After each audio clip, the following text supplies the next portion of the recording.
después vamos a tener a otro de esos popes de los que hablábamos ayer, que es David Akers. David Akers es uno de los primeros científicos que impulsó un proyecto de investigación, en este caso en el estado de Washington, en un lugar, en una reserva indígena que se llama Yakima, que sobre finales de los 60 y principios de los 70 tuvo una verdadera oleada de luces que aún continúa, por supuesto, y bueno, él ha desarrollado la primera aproximación científica e instrumental y ha dado los primeros pasos para certificar la extrañeza y separarla de toda duda, de toda cosa a la que siempre se acude cuando se habla de luces anómalas, ¿no es cierto? Así que va a ser una charla que creo que todos tenemos que prestar mucha atención. Vamos a entenderlo perfectamente, si bien está traducido, pero aquellos que saben inglés,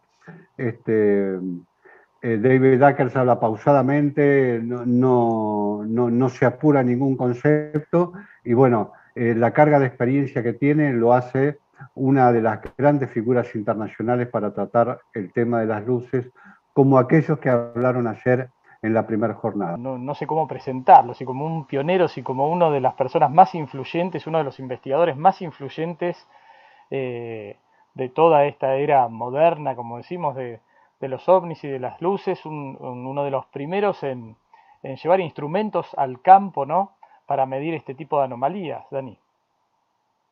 Sí, por supuesto, pionero, porque en su trabajo se basaron todos los posteriores, las posteriores iniciativas y proyectos. Si bien Aker salió al campo sin saber qué debía llevar, por lo menos, más o menos, no es que sea la idea concreta, pero salió con lo que tenía para ver qué mediciones podía realizar frente a un fenómeno absolutamente desconocido.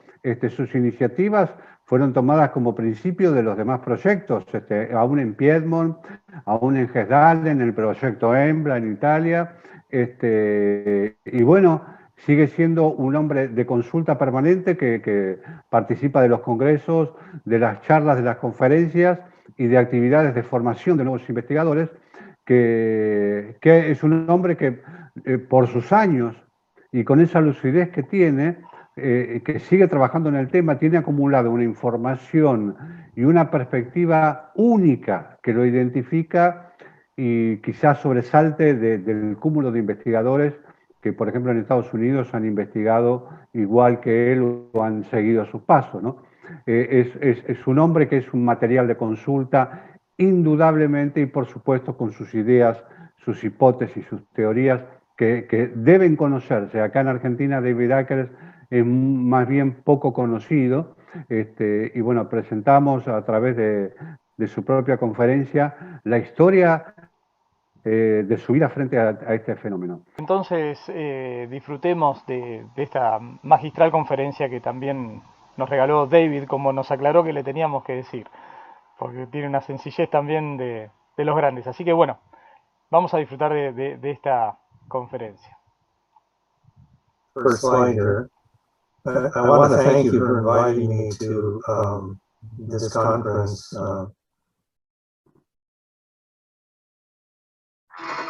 I appreciate your interest in this, and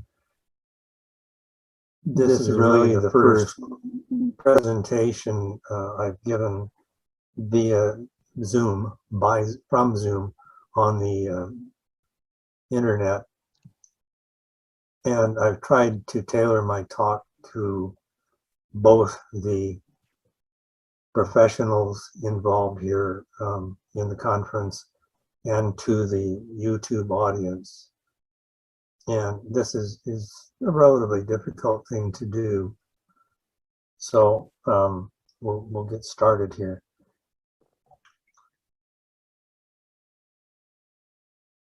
The title of my talk, Lights That Go Bump in the Night, comes from an idiom or a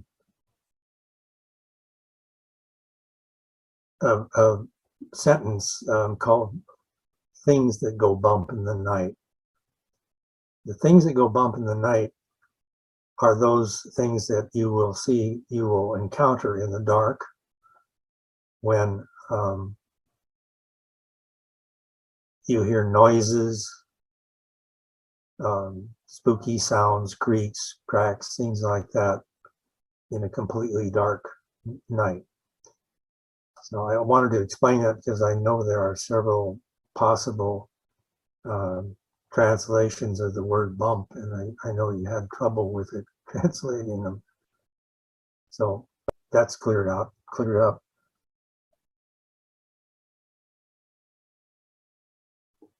I began my work in the UFO investigation area out of curiosity.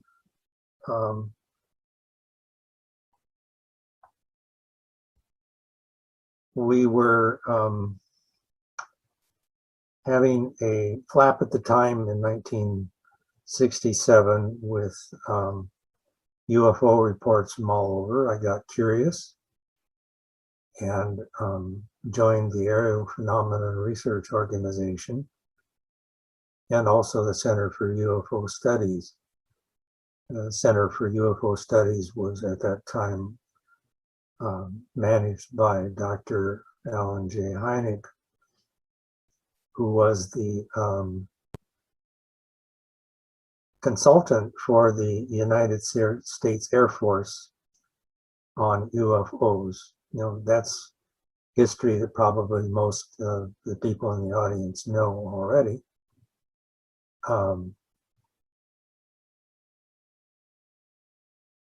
Dr. Hynek and I corresponded prior to 1972 several times. I did several investigations of UFOs and reported my results to him. These were reports. That's all we had from people who had seen some of these anomalous objects. So when I say anomalous and use the acronym UAP, I'm including unidentified aerial phenomena, which is now the scientific description of UFOs.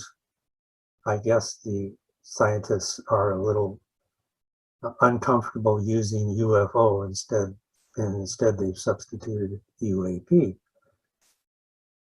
But I'm also talking now about UFO, the classical UFOs, and all of the things that are involved in that word. Other words were anomalous luminous phenomena, which were used earlier on, earth lights or nocturnal lights, NLs, generic anomalous objects, lights like la Luz Mala, and the phenomena associated with UAP reports that are considered not scientific. These non-scientific things involve strange occurrences that are not illustrated by physical evidence. So what I'm going to do in this talk is give it from my personal point of view, which is somewhere between scientific and the UFO enthusiast view of the UAP phenomena. And the reason for that is that engineers do a little bit different, or have a different perspective from the hardcore scientists who are working with their experiments and hypotheses and all of those things that scientists do.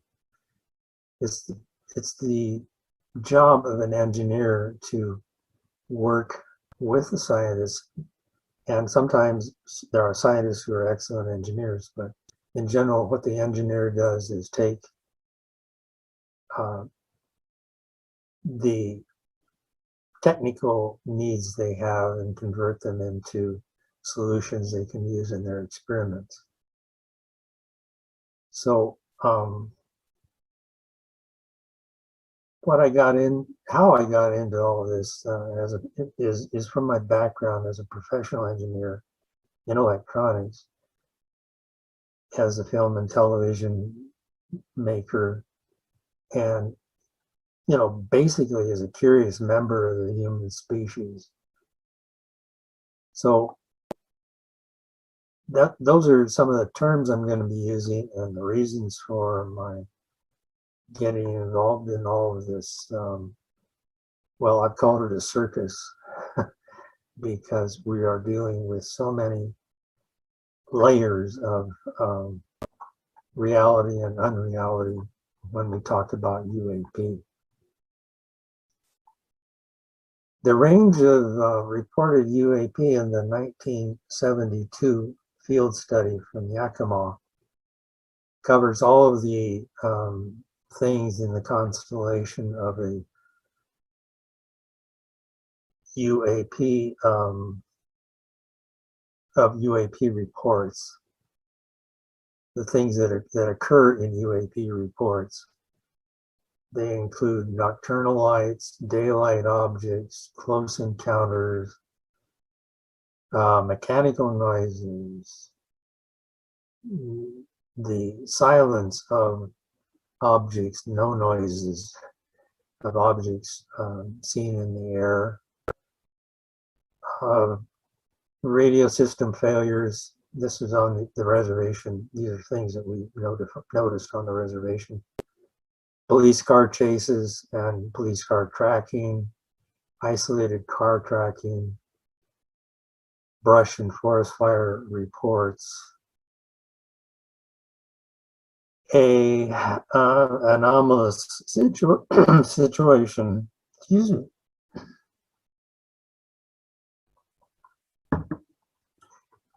The strange situations where the observer has seen some interaction with the object, not necessarily a conversation, but the object has apparently responded to something the reporter, the observer, has reported. There are also reports of physical effects on observers, and there are also reports of electromagnetic anomalies. And there are also apparently related paranormal events, such as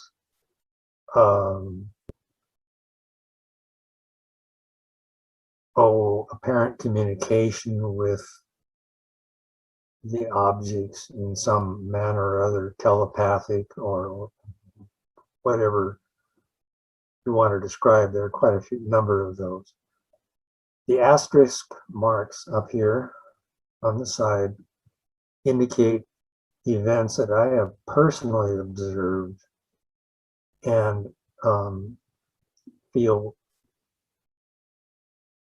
well, I'm going to disclose all of those things to my audience here. And some of the scientists may get a little uncomfortable with this, but I sense that we kind of have to change the paradigm, the normal scientific paradigm that you have to have physical evidence of these things occurring, because a lot of the anomalous events at each end of the bell curve of reality just don't fit into the normal scientific paradigm. Some of the things that were observed on the reservation were the pictures, the pictures I have here. These are from the 1972 and 3 report, which are on the website that I'll give you at the end of my talk. Here we have a slide, a single photo from a video that was shot by a reservation employee from the parking lot of the reservation offices in 2003. it's a lumpy daylight. I can't call it a daylight disc, but it's a daylight photo of something that is lumpy that was flipping around. And if we have time, I'll play that video for you. This is a frame from the video. This is a witness report from one of the fire lookouts, who I'll talk about in a minute. She reported that and drew a picture of an object that appeared near her fire lookout in the air that looked like an upside down bell. This picture is from another fire lookout on the reservation who had just seconds really to grab the camera, open her door, and take a photograph from her fire lookout of this object that's circled here, the objects in the middle of that circle drawn in. And this is a blow up, an enlargement of the object itself. This is really an incredibly interesting photograph because I had been working with the fire lookouts to take a picture first, and that's exactly what this lady did. She followed the instructions I'd given her for to have the camera ready, the type of film to use, and so on, and she got the photograph. So let's go to what we're working with as an environment on the Yakima Indian Reservation.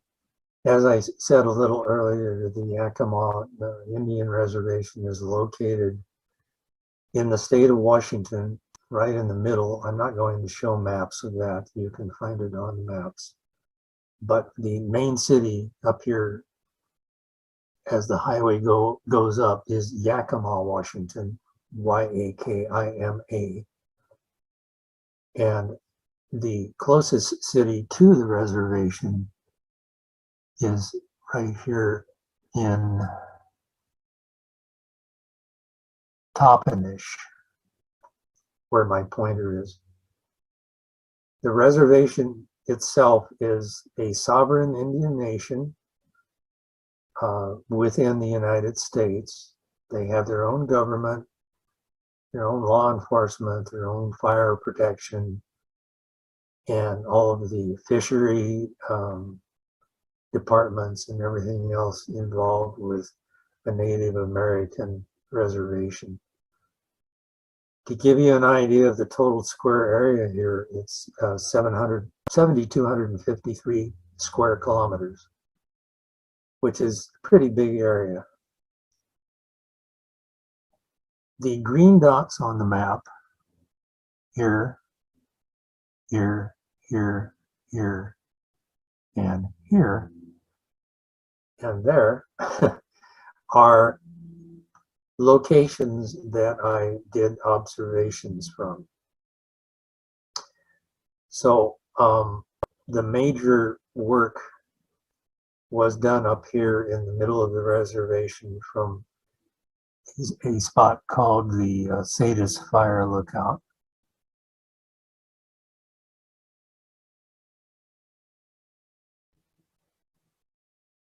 Which is on top of a ridge.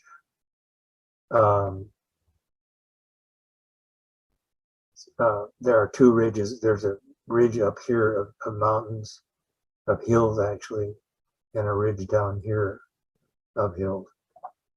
So the main fire lookout, Sadis Fire Lookout, is located here.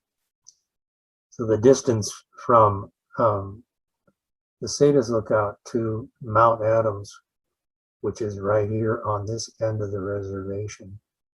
This is Mount Adams, a picture of Mount Adams. It's a volcano that is not very active. It's 3,751 meters high. And I'm checking my time here. 3,151 meters high. It's 50 kilometers from the Sadis lookout and 88 kilometers from the city of Toppenish to here. So that gives you an idea of the environment involved in doing this research work. Dr. Hynek called me by telephone and asked if I would drop in on these folks as a result of the request made to him and see if I could get scientific data by just getting into, being dropped into an area, and from there trying to get some pictures or any other data I could obtain. The result was really that I came back with actual pictures and other information along with a database of perhaps 80 reports. I'll show you that later. And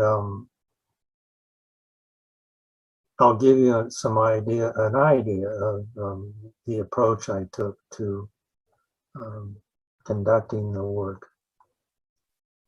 The way this happened, Dr. Hynek flew into Seattle to the airport there, and I met him and drove him to the reservation, which takes about 4 hours, 3 to 4 hours from Seattle. So we had a meeting with the people on the reservation, particularly in the fire protection part of the offices there in Toppenish, which are right around in this area here. The yellow area is farmland, and that's where the administrative offices for the reservation are. And we have additional area here, which is forest and basically flat land, farming land. To the south here, we have a little bit of woods. These areas are generally open to public travel. They're mostly traveled by, most of the travel is by Native Americans. This green area on the map is closed to non-Native Americans. The tribe, the Yakima tribe, granted me permission to operate all over the reservation while I was there, and for many years up until about 2003, I had free access to the entire reservation. In 2003, the tribal government changed, and we got excluded from this area in travel in this area without having an escort, or I could no longer travel alone on my own in this part of the area. The reasons are complicated, and I won't go into them here. So here's the same map, a little larger, so that you have more to see. Mount Adams here, Toppenish here. The red spots on the map show locations where objects were seen by myself from the observation points that I had. All of this is covered in the reports, Yakima 1, 2, and 3, which are available on the website, and I won't go through them again here because it's just extra.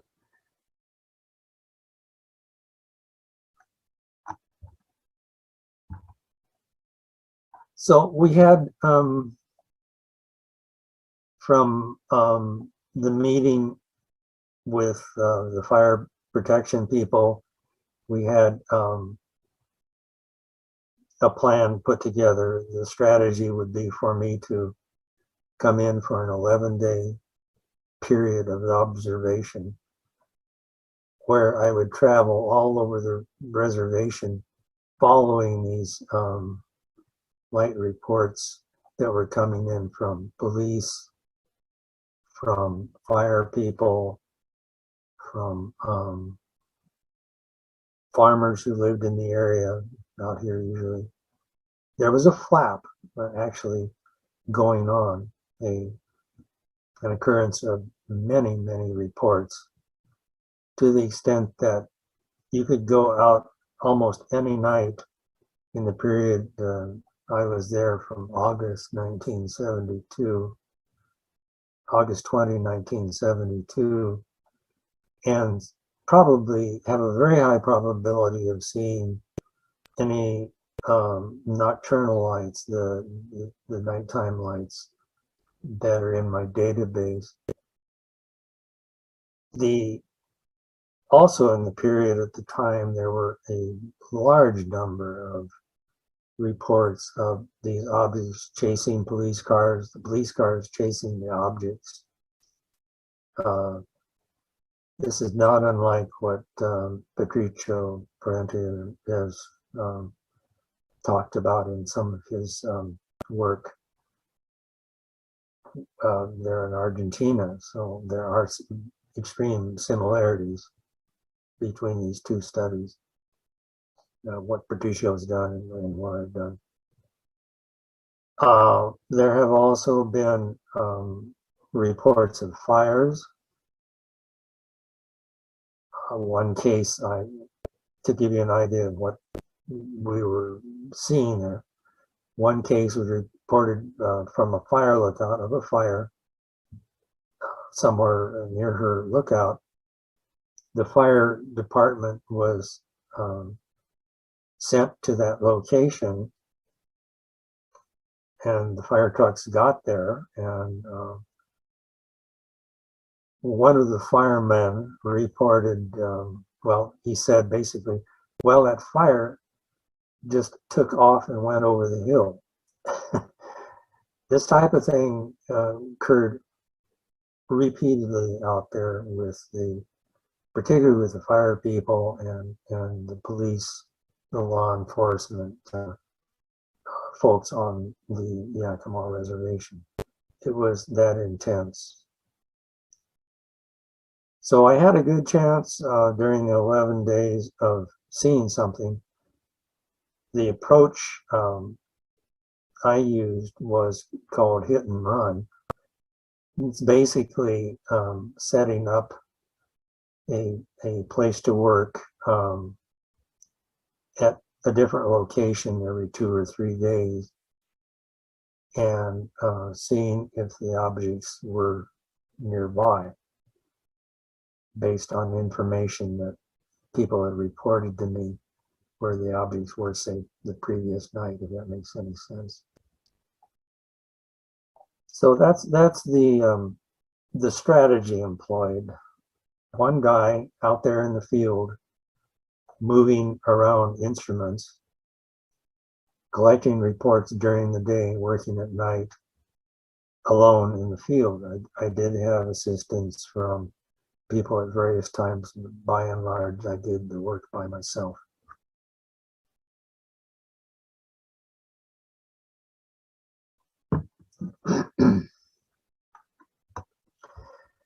So,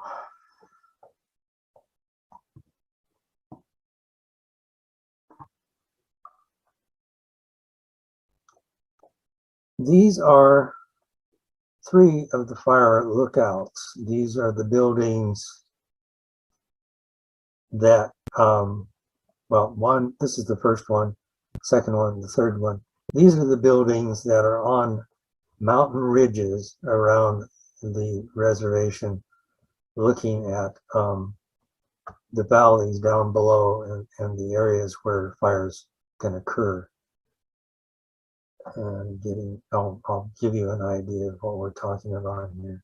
Sadis Peak Lookout is the main one I was at. Signal Peak is some distance to the west of Sadis. These are on a ridge called Toppenish Ridge. Signal Peak is pretty scary. This tower shakes a lot in the wind, and during lightning storms, thunderstorms, windstorms, it's pretty interesting to be up there at the top. These are two fire lookouts that I worked with. We became good friends over the years that I worked there. Dot has died. Louise, I've lost contact with. These two pictures of these two people are within this Sadis Peak lookout. This is Dot Sturm, who was a Native American, all Native American fire lookouts. These are all Native American fire lookouts. So they know the territory, and they are extremely good sources of information. So I relied on them a great deal to get clues as to where I would go at night during these the 11 days I spent on the reservation moving around. This is the interior of the lookout. This is the same lookout, just two different people. What you see here in the foreground is what's called the fire finder. This enables the fire lookouts to consult a map which is on this plate and pinpoint the fire and then direct the fire department to these to the fire. I have to point out that all of the roads out particularly in the green area I showed you earlier on the slide, on the map, this area, this is Sadis Lookout, where those ladies were. This is all very few, no paved roads basically, and dirt roads, extremely difficult roads to navigate without a four-wheel drive vehicle. So inside the fire lookout, they have basically a bed, a radio, which is part of about 160 radios in the reservation radio network. I'll talk about that more later. And they have a bed and a citizens band radio so that they can talk with each other between the three lookouts. Typically, they spend 5 days in the lookout alone for the most part, looking for fires. They are up in the middle of the night and check for fires. And as I say, each of these lookouts are on the ridges. Sadis Fire Lookout, the main one I was talking about, was converted to a new building in 1985, and that was much easier to live in. It had a kitchen and a shower and bathroom downstairs. These were just, out on the edge of the ridge, and exposed to the weather, high winds, storms, and so on. Not a very pleasant environment. And these ladies were basically fearless people. The only thing they said they were afraid of was some of the two-legged humans running around. So a typical setup that I used as I floated around the reservation, and this setup is on top of a car that I used there. It shows the instruments that I would set up as I went to each location. Let's get a little bigger picture here. Here's the setup typically for a location. We have a microphone to record notes, a tape recorder to put the notes on. Superimposed on the audio from the microphone is the time signal from a standard time receiver,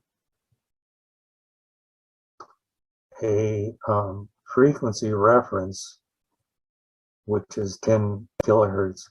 The reason for that is the tape recorders at that time, because in 1972 were not terribly stable, and we had to have a frequency reference to use for timing for data that we recorded on the recorder. There was also a simple compass spin detector to record magnetic anomalies. The compass wheel would rotate and send a signal back and superimpose that on the audio recording. And there was also a Geiger counter that was deployed a good part of the time to measure any ionizing radiation. Very primitive stuff. It was all battery operated, zinc carbon batteries. Primitive, but this was 1972 before we had laptops. The basic camera I used was a single lens reflex with, this is actually a 500 millimeter lens that got all of the pictures that I've given in the reports, the report data I took. These cameras were a near infrared camera and a spectrum camera. Again, kind of primitive, and they really didn't produce any data during the 11 days I was out there. It was this camera that was primary. I also had a movie camera fitted with the same lens, but that turned out to be a piece of equipment that just would not work out there because I couldn't put the viewfinder of the movie camera on the objects that I was photographing.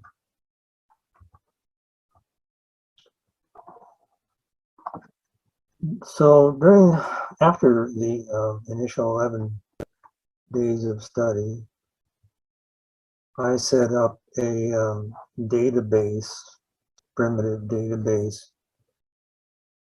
Those of you who are familiar with it can see that this was done on a teletype machine, which recorded the entire database. There were 82 reports recorded between 1972 and 1977.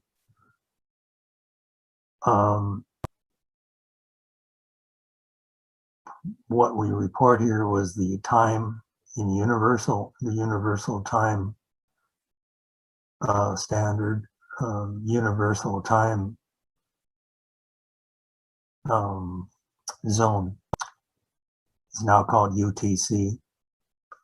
And we reported the time, scene, and the date, the class of sighting, which were nocturnal lights, close encounters of the first kind, daylight discs. These were daylight sightings. Some were unclassified.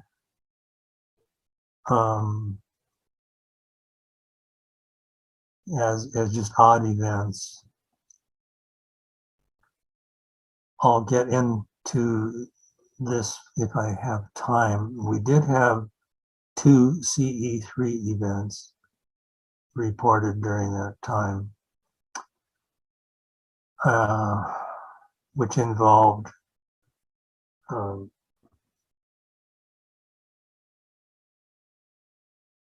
what can I say? I guess I would describe them as bipeds of very unusual, with very unusual characteristics. more about that later.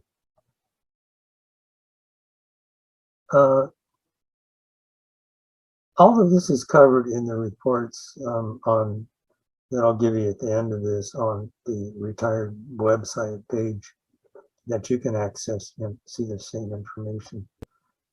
To summarize what we got in a way of the database from 1972 to 77, we had nocturnalites, 43 nocturnalite reports.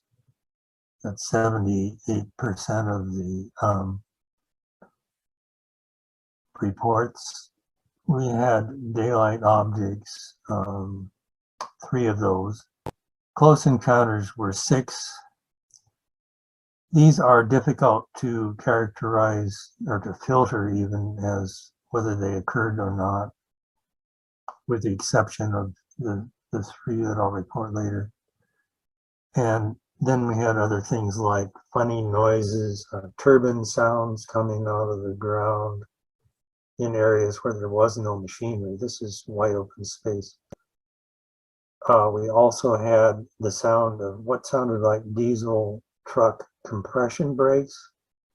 That strange sound you get when a trucker puts on the brakes going down a hill, and you hear this boom, boom, boom, boom, boom, boom, boom sound. That occurred, and I heard it on a number of occasions while I was in the back country up there working. I wasn't able to record it. It happened. I heard it myself. I don't know where it came from. It's an anomaly, okay? And we've also got a little chart of the number of reports versus the time of year from this data, and the number of reports for the hour of the day from this data. I'm not going further with this. This is stuff you can see for yourself, and this would be the number 3 top-finish report statistics. Well, the results I obtained during my 11-day study there, the highlights were 4 slides in a sequence. This is from location 1, the first night I was out. And let me show you where I was here.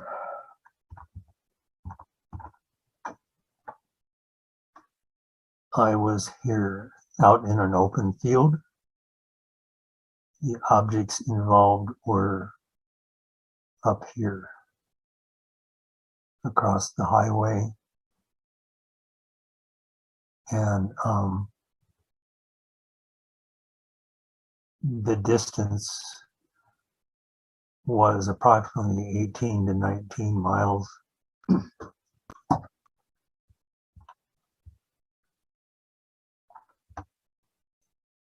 So 4 slides were recorded with roughly a minute between each other.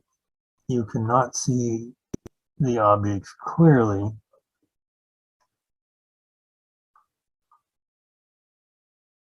but there are 2 of them here. The camera is stable, was fixed in one location.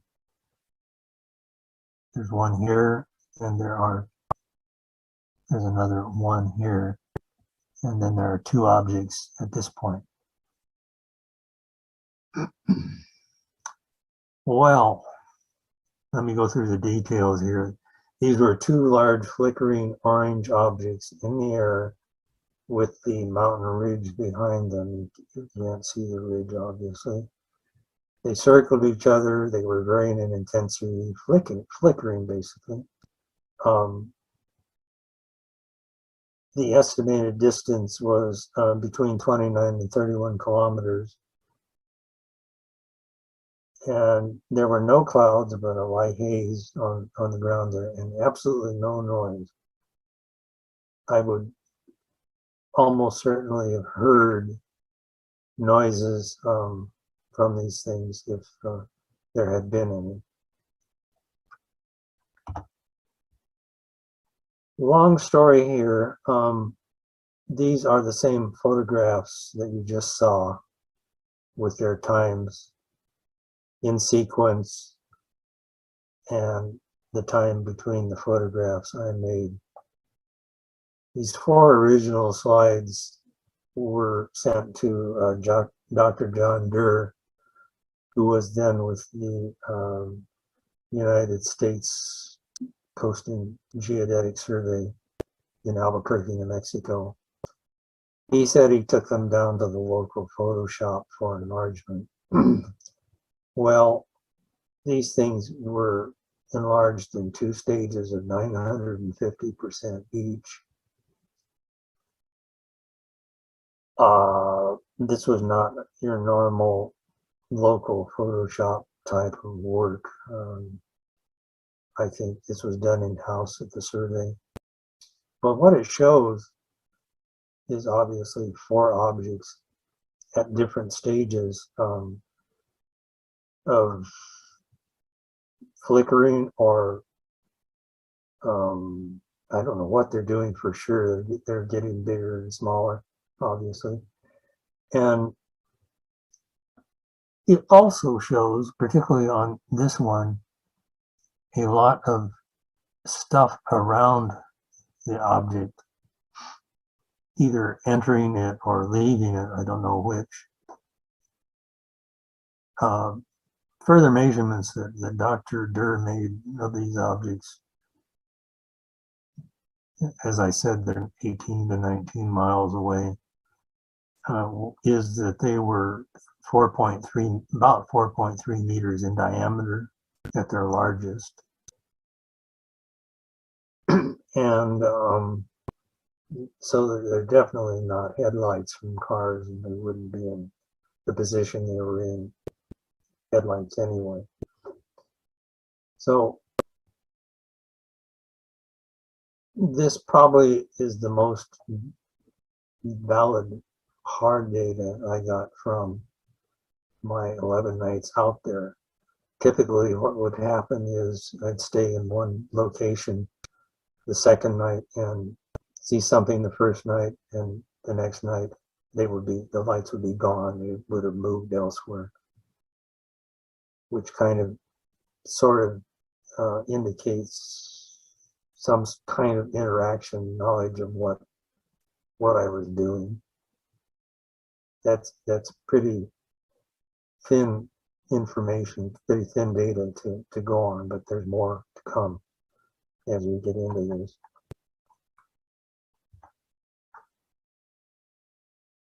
I want to further compare what we're seeing on the reservation, what we saw and still are seeing on the reservation to this day, with historical lights that you've seen in Argentina. The example I chose is something widely seen by homesteaders in Montana, in the prairies, around 1900. What's described, pardon me, what's described there is a light that was out on the prairie that would look like a lantern. And many people who had homesteaded the area had seen these lights moving around out on the prairie, thought they were other people. They would call to them or try and go toward them. And generally what would happen when they called to them, they would interact by just disappearing, poof, disappearing. like a light turning off. This is well described in the book that was written by a person from Seattle. These folks lived as homesteaders, were developing the area. They would live in these mobile caravans for long periods of time until they built their houses and so on. So this is an interesting account. Turns out that I was on a consulting job for the U.S.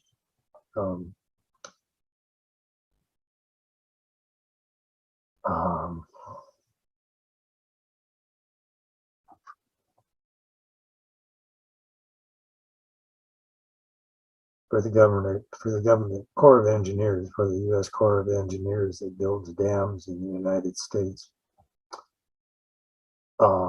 And I was consulting at the dam before there was water behind it. This is a photo I took in 2012. But prior to, while they were building the dam, there was a large area behind the picture you see here. I was on this side, and this light that strongly resembled the prairie light described in 1900 was visible as a lantern-like thing bouncing down the road on the other side. I was here, the light was here. And this was before the dam was full, so I had a good, clear view of it. I watched it for a while. There wasn't a whole lot I could do to photograph it. I was on another job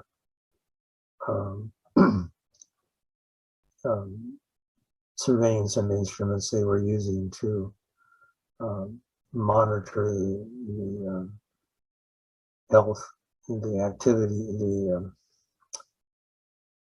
area around the dam, particularly up here where there's a fault line. So that's how I happened to see this particular thing. And I note that all of this prairie light business is very similar to there in Argentina, among other things. So we have lots of similarities in what we're seeing in these two countries, the United States and in Argentina in particular. From what I've read, you're still you're seeing these all over Latin America, up in Chile and other places. So they're a matter of legend and folklore in both places. That's about all I'll say right now about that. How much time do I have, Esteban? No problem with the time, is yours. And, okay. All of the things that I have, all of the phenomena that I've described earlier appears to be occurring there in Argentina, as your researchers have reported.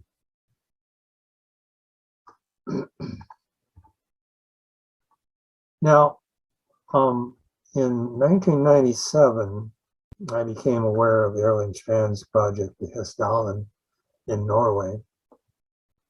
And one of my clients, consulting clients, gave me some money to start a nonprofit corporation to do research. It was a very small amount of money to do nonprofit research, which extended the work done, the analysis work done on the original 1972 field study. This, by the way, is a gentleman named Bill Vogel, who the study was named after. Bill was the fire manager for the Yakima Nation fire department on the Yakima Nation reservation.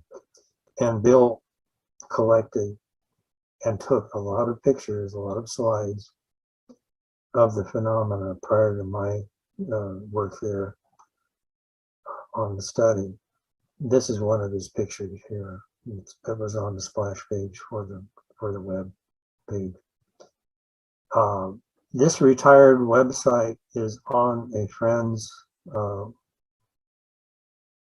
website, parked there. It's been off of the web as a formal website for a long time, but you can go to it.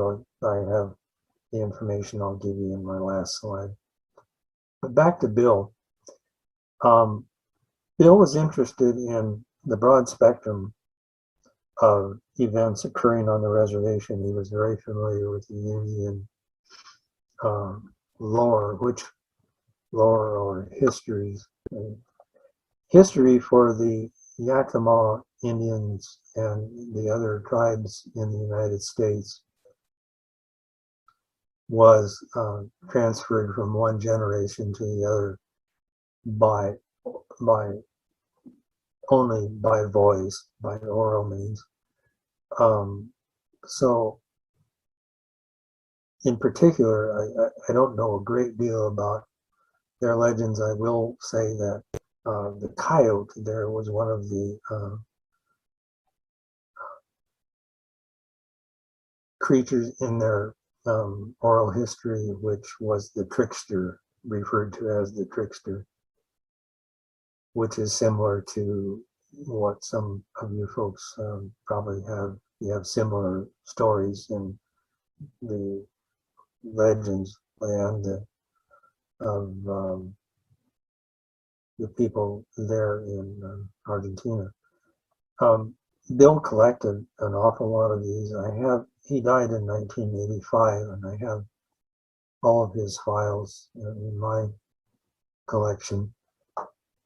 He did a lot of work with the really unusual, abnormal anomalies that occurred on the reservation during the time he was working there, which was quite some time. Bill is unique in that he was a person who had the trust of the Native Americans, and that's an important thing to have because they have been historically badly treated by the American government during the time, particularly when the American homesteaders were moving from the east into the western part of the country. That's a long, sad history in the U.S. history. And I won't go into great detail, but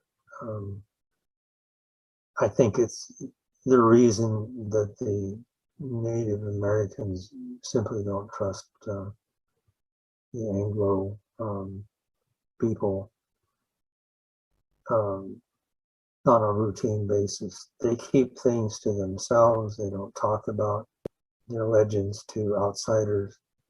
And Bill was able to gain enough trust from these folks to get a picture into their culture, which is very rich, and it's a sad story that it was almost lost. They're trying to recover it now. So Bill was a great help to me in meeting people and talking to them. His trust in some ways sort of transferred to me, and I could meet these folks one-to-one and talk with them and get their stories. And there are a lot of stories. I can't even begin to cover them here, but this is the guy who started it all. And we became good friends, and I miss him. So the Willard J. Vogel study was set up to extend the work done in the original 1972 study. There was a lot of analysis that needed to be done because the equipment at the time was very primitive. You saw the setup I had, and not even laptops laptops in 1972 were the size of suitcases and not at all portable. So there was a lot of work that could be done with the original data. Enlargement of the slides that I took originally, for one thing, from no detail to the fine detail that showed up in the enlarged slides done by Dr. Durr. What else can we say there? So the Volvo study lasted until 2013. At that time, the money ran out, and I had a really great board of directors to help me. I was the executive director of the study and the principal investigator, so I was able to produce documents for local residents in the reservation area and explain to them what we had found, what they could, expect from these things, because they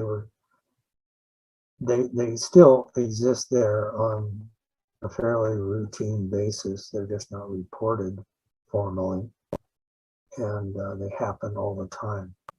Not at the intensity of the flap of 1972. I'd like to say a few words about the anatomy of a UFO flap in this area. We started out in 1971 with a lot of reports that Bill was making to Dr. Hynek in the Center for UFO Studies. He took a number of slides prior to my work using his normal camera, and he was very interested. He collected UFO slides from other people and clips, newspaper clippings, and so on from agencies that collected UFO stories from the newspapers. And Bill looked at some of the contactee reports and so on, and very precisely reported them, wrote them down, kept files. So his work in dealing with the truly anomalous reports was important to me. What else can we say about this? I closed the study down in 2013 because it was out of money, and I thought I had done as much work as I possibly could with the original 1972 field study. Personally, I don't like maintaining web pages. And the internet has become such a circus with bad information as well as a little good information that I just don't want to be a part of it in terms of research. That's my personal opinion. This is my personal point of view, remember. So one of the things we did do during the period of the Vogel study was a joint expedition between Erling Strand, Marsha Adams, and myself in 2003 to the Mount Adams area adjacent to the reservation on the west side. That's the volcano in the back there. We had a large field to work in, and we set out to do the same type of thing that I was doing in the 1972 study. Our portable instruments were being taken around to areas where we thought we might see activity. By 2003, the technology had improved a lot.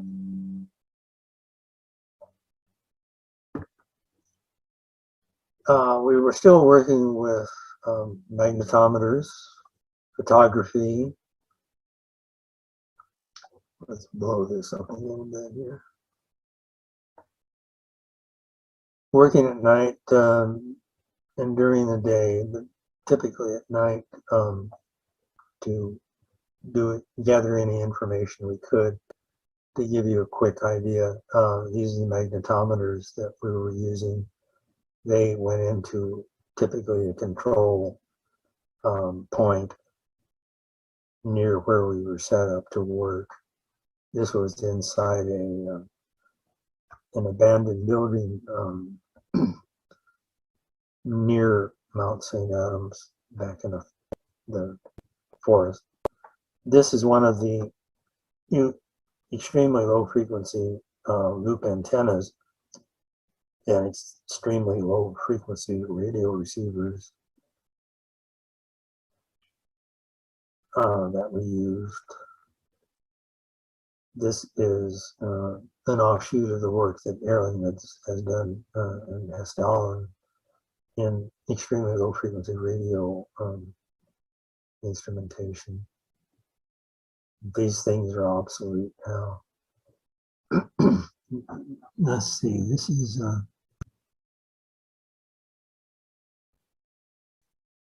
Erling setting up his cameras, and this is Marcia setting up her instruments. Marcia Adams is still active with the Earthlight studies that she was doing.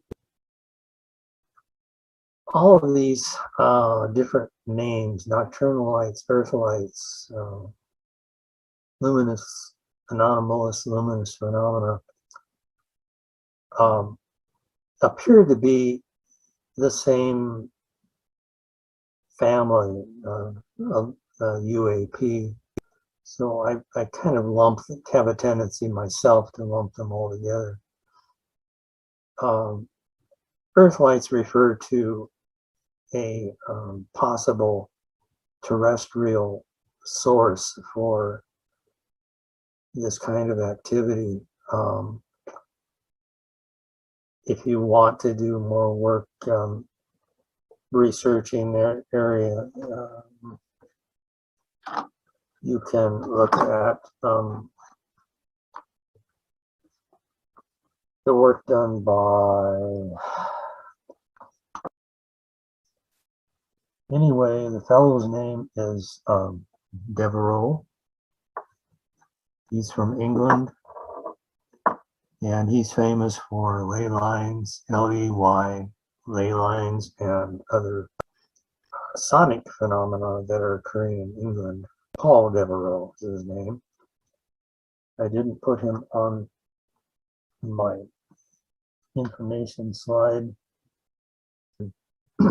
Works on earthlights and their possible relation to earthquake faults and so on. Dr. John Durr, who I reported, who processed the pictures that we saw earlier, also was involved with geological origins as a possibility for the source of these lights. We have a lot of hypotheses about what these things come from, but we don't have a good amount of information on what they are, what causes all of this stuff. So my approach to the problem is to urge the hardcore scientists to cooperate more with the softcore scientists like the anthropologists, and other people who are interested in this type of work, but they're not gathering hard physical data. They're gathering reports of phenomena that don't lend themselves to being documented. All they can do is report the parameters, the characteristics of the phenomena, but not actually physically demonstrate that they exist. So the paradigm for scientific study is going to have to change, I think, before we gain any more information about what is going on in this whole constellation of nocturnal lights and UFOs and UAPs and other acronyms.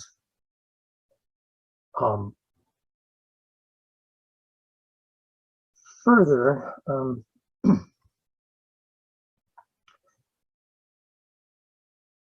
I guess I've covered the ground I need to cover with the Vogel study. The 2000 edition didn't yield any particularly new or interesting reports, data, but we did get a good idea of how things work when you get out into the field, how they fail mostly, and how you can overcome the failures and effectively do research on the run, hit and run style. So I have a great deal of interest in pursuing that type of approach, as opposed to going in with a whole bunch of people with all their instruments and causing a lot of disturbance to the phenomena they're trying to measure. As I say, I do and have witnessed interaction of these objects with these apparently physical objects with my attempts to photograph them. There was more than one time when I would turn the camera to something I've been observing for a long time, and it would go out like a light when I tried to take a picture of it. I know that sounds crazy, but that's what happened. Yeah. We have to figure out some way to look at these things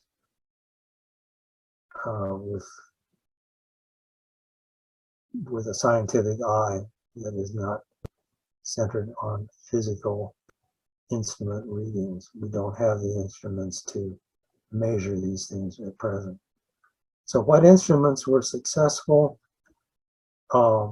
In general, at this time in 2021, the things that have worked for recording physical effects from these objects, UAP, include the camera, the visual camera, both film and video cameras, near-infrared cameras, magnetometers of various kinds. Generally, these are in the low frequencies that we're working with. The extremely low frequency radio waves that Erling has reported in some of his encounters there at Hessdalen are part of electromagnetic phenomena. So we have a situation where we have had radar returns from these objects, not in any of the work I've done, but well reported radar returns occurring. Possible radioactivity around close encounters. And then there's the whole spectrum of what is referred to as woo-woo in the scientific community. These are anomalous things that occur that are outside of the subject matter of UAP themselves. It's been my experience that when you get into a flat situation like we had in 1972 at the Yakima Reservation, the other stuff, paranormal stuff, such as I'm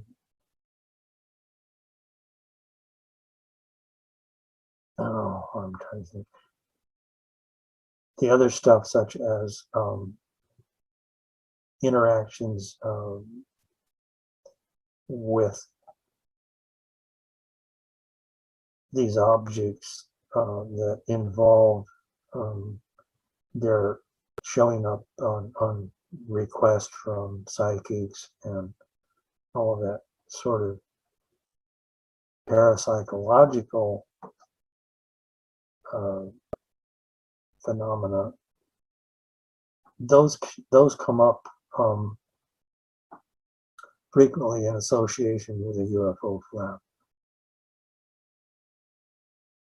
You have to work very carefully when you are dropped in like into an area like I did in 1972, not to put your own spin, your own opinions on a given activity into the minds of the people you're interviewing. Frequently, you have investigators go into an area where a flap is occurring, and they're kind of poisoning the well so that you don't get a good read on what's going on. In addition, you have the internet. And I have both positive and negative feelings about the internet. We're experiencing a situation where the slightest misinformation or good information gets extremely amplified. And it's always the misinformation that gets conveyed from one person to another. So the amplification of misinformation is much higher.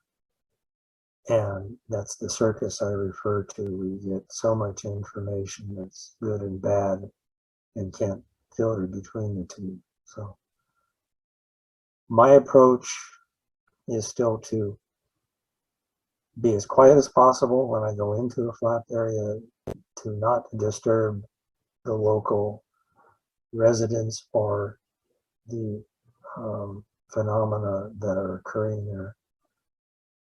And you can do this with 1, 2, maybe even 3 people using the portable instruments like we have, and possibly have some success.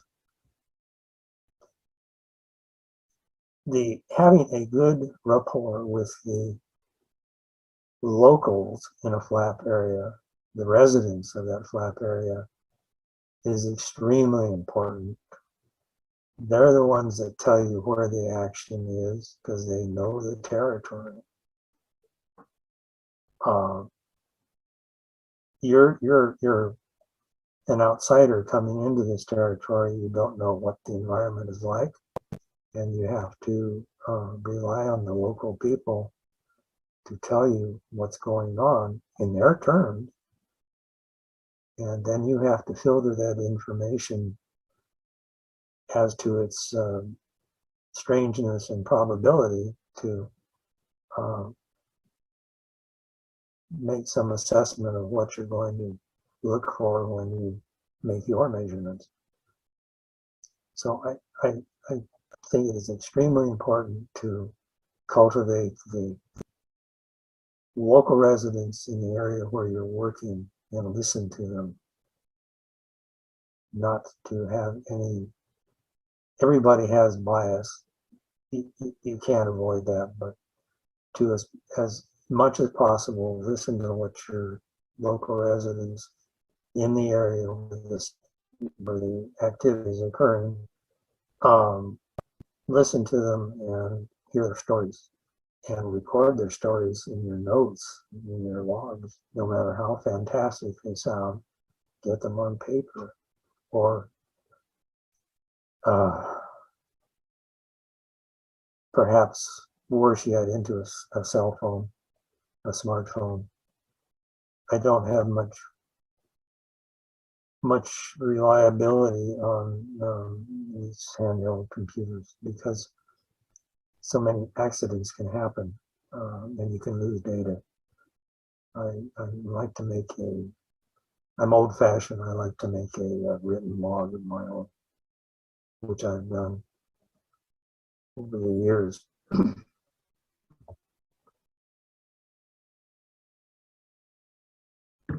So I've rambled on for a little over an hour here. You can edit this down as you need to do it. Let's go down to the next slide.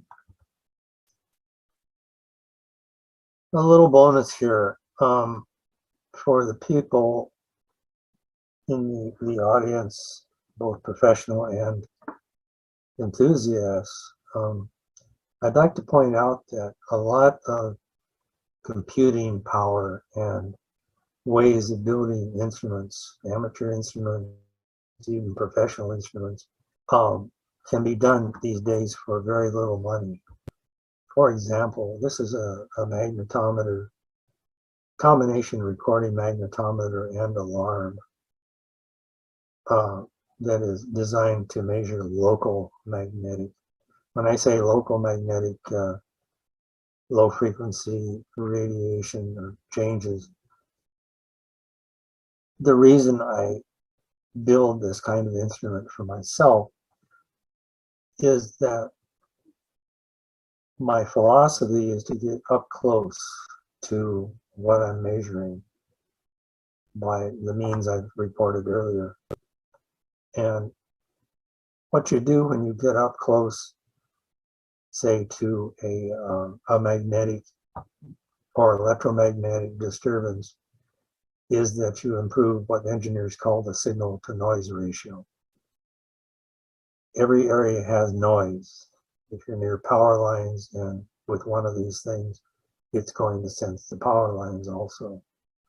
So you have noise in the area where you're working that is just normal, and you have to be close to whatever you're trying to get data from in order to register on this type of equipment. I won't go into the technicalities here, but one of these boxes, similar to this one, was put in service in my new research area down in California. It's connected to the internet, and it also on its own has been recording data for 3 years now, since 2018, of magnetic field disturbances. And we can analyze that data and see abnormal situations.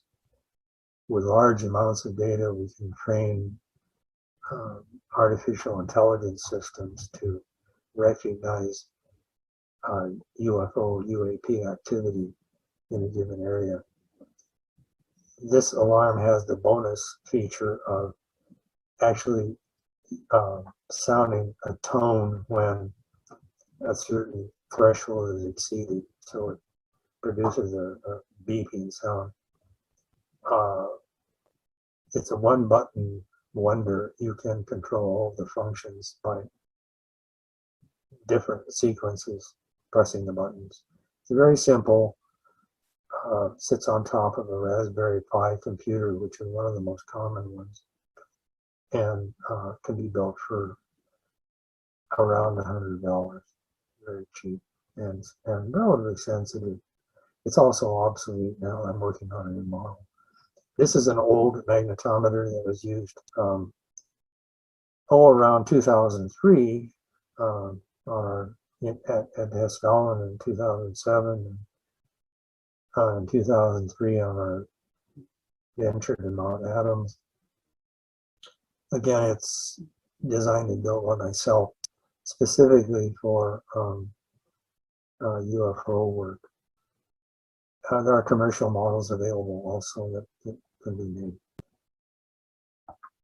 I won't go any further with that. When the UFO Data Project began And this is another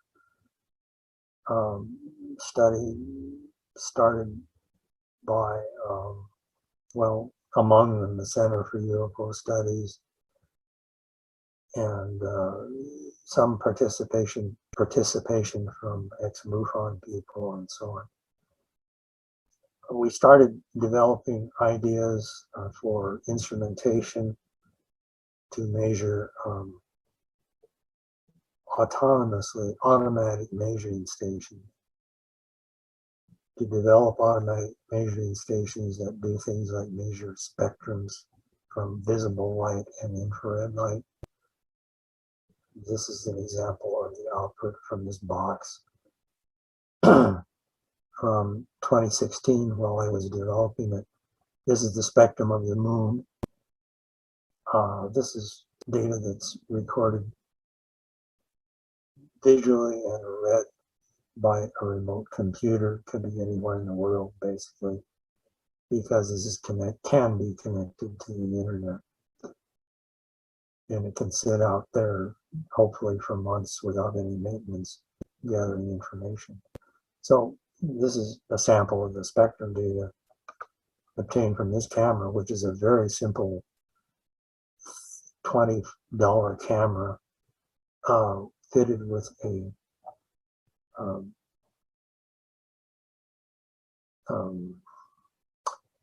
linear grating. It's has a resolution of about 500 lines per millimeter.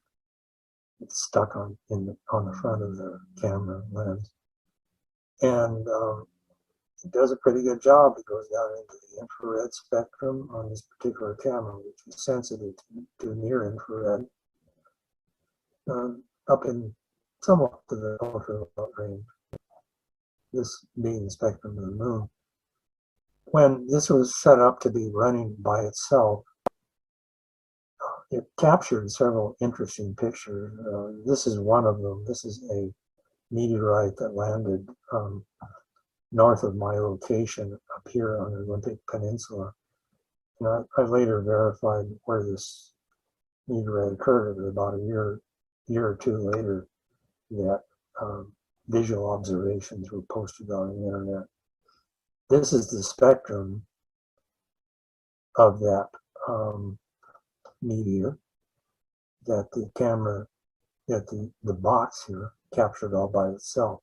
You can see the visible portion of the light, the fire, hot part of it, and also the spectrum from the disintegrating, which illustrates that it's an iron meteorite. Has a lot of iron in it. Here's a daytime observation. I can't tell you how many insects I photographed with this system, and birds that flew in when I was working with getting it developed.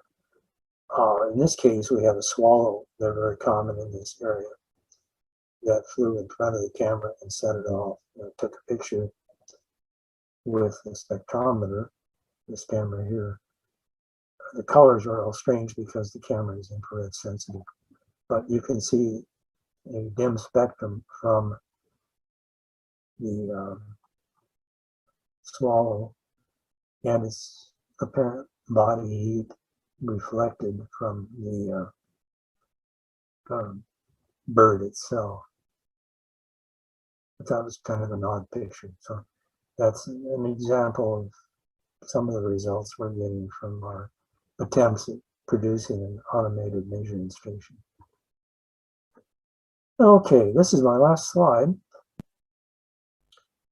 I've put my contact information here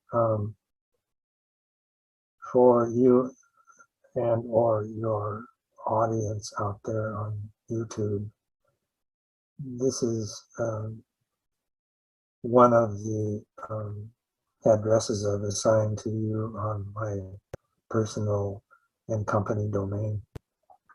A great resource for reliable information is on the Center for UFO Studies website. There's a lot of historical information, free books, a lot of Alan Hynek's books and other writers. Jacques Vallée was a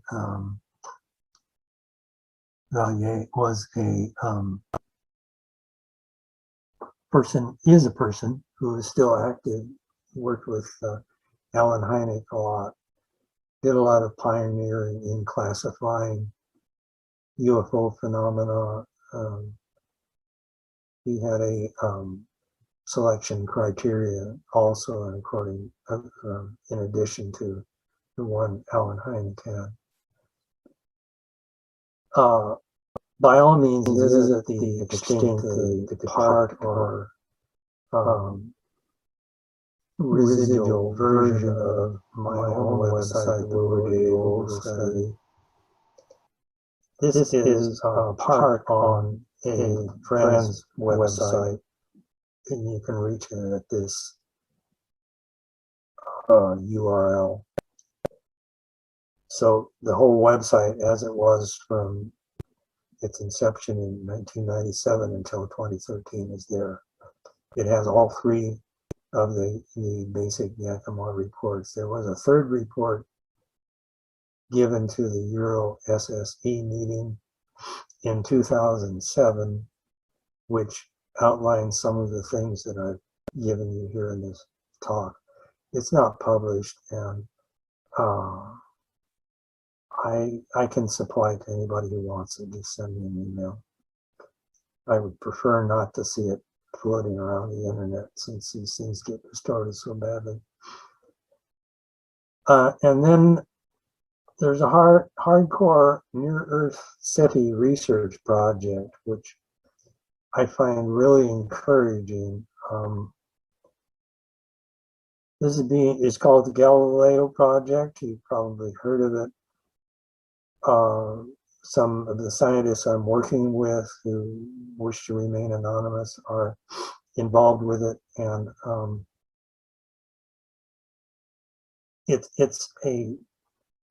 I see it as an opportunity by expanding SETI into a near-Earth search paradigm. A near-Earth search paradigm is going to possibly allow us to get over the problem of physical proof of the existence of things, and also the repeatability problem that scientists seem to stumble on. The paradigm, as I see it, really has to change. And this is a good opportunity, perhaps, to do that. We have to look at the broader anomalous activity associated with UAP. And I'm going to close at this point, because I hope this has generated a lot of questions during the question and answer period that we have. I guess mine will be on the 12th of December. So that's the story. I think I've given you enough material to work with.